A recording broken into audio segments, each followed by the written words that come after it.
অনেকেই জানতে চান পবিত্র কাবার ভেতরে কি আছে, কোন কোন জিনিস সেখানে রাখা হয়েছে। মানুষের সে আগ্রহের প্রতি খেয়াল রেখে আজ আমাদের এই আয়োজন। কাবার ভেতরে একটি সিন্ধুকে উন্নত মানের সুরভি আছে।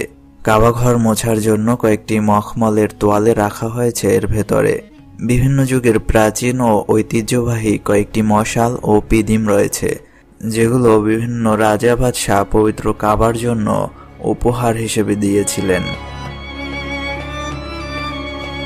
কাবার ভেতরের ডান পাশে একটি দরজা রয়েছে, যার নাম হচ্ছে বাবুত তাওবা।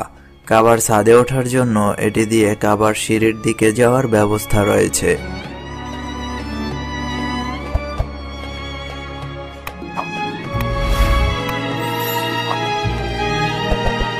কাবার ছাদবাহী 3টি করে কাঠের স্তম্ভ ও বিম রয়েছে।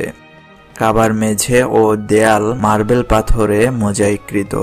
এছাড়াও মরমর পাথরের 3টি ফলক রয়েছে, একটি দরজার ডান পাশে পূর্ব দেয়ালে, দ্বিতীয়টি উত্তর পাশের দেয়ালে এবং তৃতীয়টি পশ্চিম পাশের দেয়ালে। দেয়ালের ওপরের অংশে সাঁটানো সবুজ রেশমি কাপড় রয়েছে, তাতে কোরআনের বিভিন্ন আয়াত স্বর্ণখচিত করে অঙ্কিত।